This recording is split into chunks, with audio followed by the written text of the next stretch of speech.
दोपहर के वक्त प्रियंका किचन में गई और कुछ खाने को बनाने लगी। वहीं नताशा और जेनिफर अब भी लिविंग रूम में बैठकर गप्पे लड़ा रही थीं। Friendship over. हाँ, तुझे एक हफ्ते के लिए भी छुट्टी नहीं मिलती है और इस बार जब तू 1 महीने के लिए घर पर है तो तूने मुझे बताया भी नहीं। ऐसे नहीं चलता।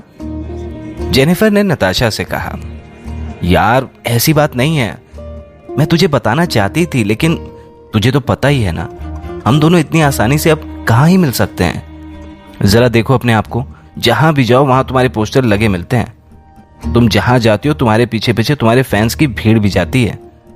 और तुझे याद हो ना हो, मुझे पिछली बार जो हुआ था आज भी अच्छे से याद है। बस इसी वजह से तुझे मैंने अपनी छुट्टी के बारे में नहीं बताया। नताशा ने जवाब दिया। नताशा से बात करते करते ही जेनिफर ने अपने बाल कान के पीछे किए और पास में रखा एक सेब उठा लिया। वो एक एक्सीडेंट था, मुझे नहीं पता था कि वो फैन मुझे पहचान लेगा। जेनिफर ने चाकू से उस सेब को काटते हुए कहा, तू तो रहने ही दे बहन, तेरे चक्कर में जिंदगी में पहली बार मुझे मेंस वॉशरूम में छिपना पड़ा था।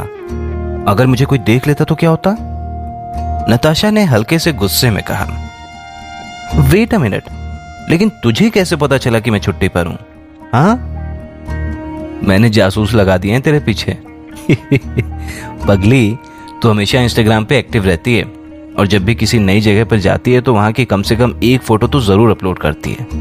लेकिन अभी कुछ दिनों से तूने इंस्टाग्राम पे कोई स्टोरी तक नहीं डाली थी, तो मुझे लगा कि शायद तू छुट्टी पर होगी और तू अकेले मुझे ढूंढने आ गई, वो भी अपनी असिस्टेंट के बिना।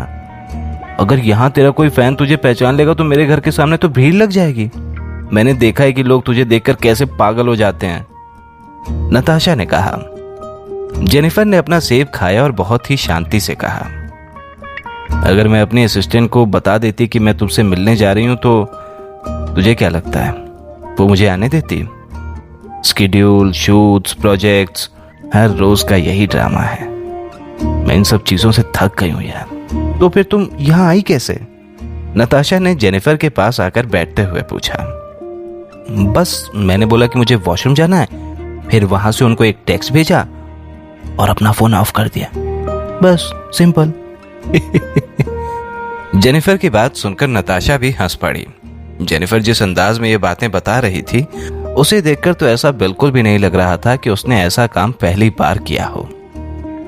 तेरे मैनेजर और असिस्टेंट तो एकदम पागल हो रहे होंगे हैं? नताशा के ये कहते ही दोनों फिर से ठहाका लगाकर हंसने लगे।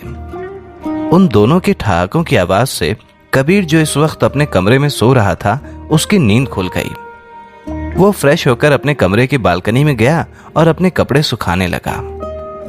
कुछ देर बाद जब उसने पीछे देखा तो उसके पीछे जेनिफर एक फ्लोरल ड्रेस पहने खड़ी थी। जेनिफर को यूं अचानक अपने करीब देखकर कबीर को कुछ समझ ही नहीं आ रहा था कि वो इस समय उससे क्या बोले। इसीलिए वो जेनिफर को इग्नोर करते हुए बेवजह आसमान की तरफ देखने लगा। तभी जेनिफर उसके पास आई और अपने हाथ बालकनी के ग्रिल पर रख दिए। उसके बाद उसने कबीर से कहा, मुझे पता नहीं था कि तुम यहां रहते हो। मेरा यहां आना सिर्फ एक कोइंसिडेंस है और कुछ नहीं। अभी तक मेरे यहां बस कुछ ही दोस्त बन पाए हैं और नताशा उनमें से एक है।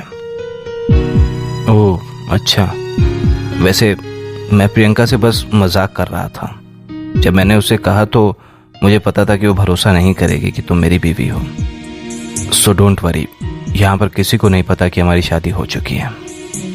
कबीर की बात सुनकर जेनिफर शांत हो गई।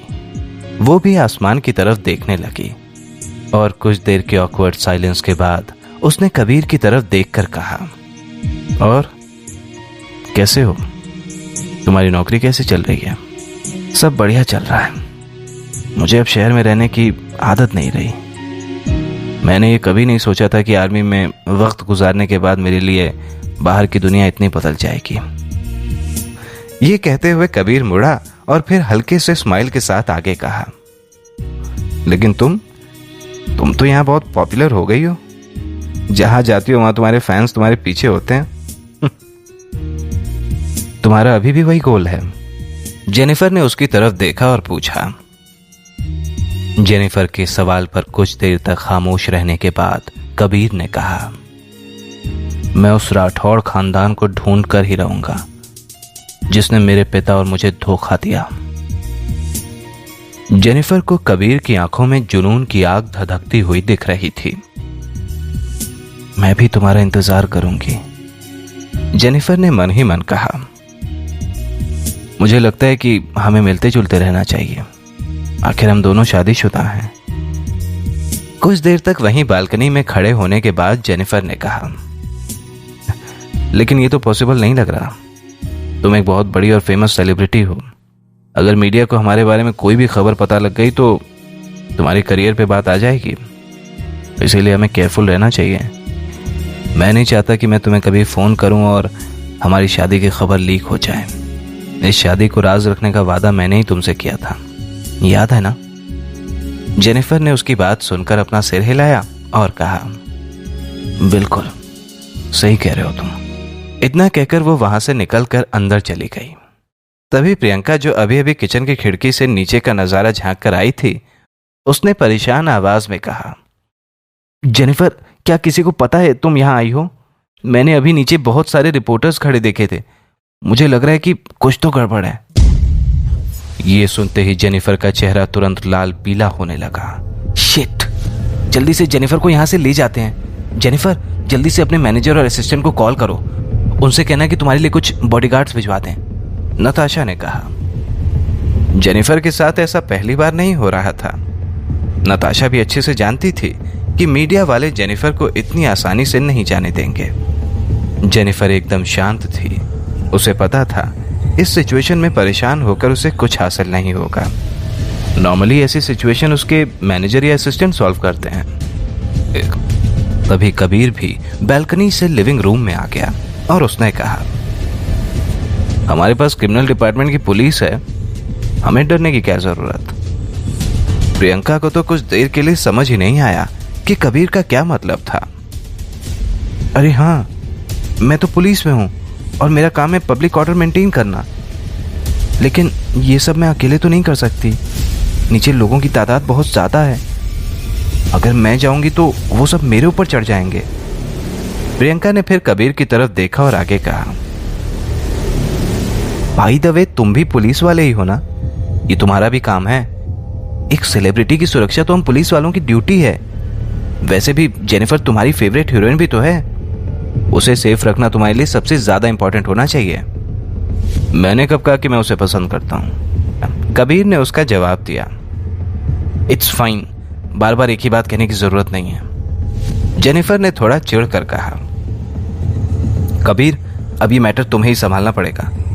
अगर जेनिफर को जरा सी भी दिक्कत हुई ना तो फिर मैं पापा से कहकर ये पूरी बिल्डिंग खरीद लूंगी और तुम्हें यहां से बाहर निकलवा दूंगी, नताशा ने सख्त लहजे में कहा।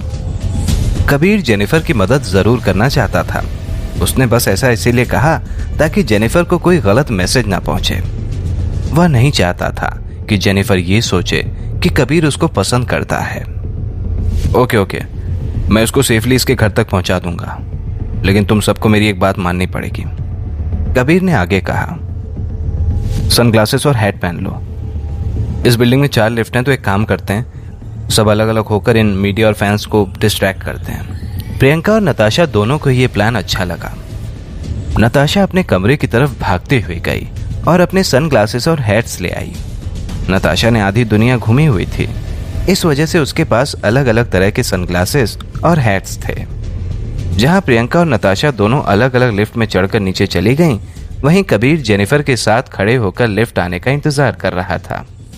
जेनिफर को देखकर ऐसा बिल्कुल भी नहीं लग रहा था जैसे वो परेशान या नर्वस हो।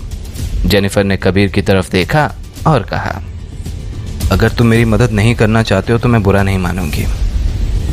मैं तुम्हारा करियर खराब नहीं करना चाहता था, इस वजह से इस शादी को छुपाए रखा, लेकिन मैं तुम्हारा पति हूं और तुम्हें किसी भी दिक्कत से बचाने की जिम्मेदारी मेरी ही है, कबीर ने कहा। तभी कबीर ने अपनी आंखें बंद की और ध्यान से नीचे से आने वाली आवाजों को सुनने की कोशिश करने लगा।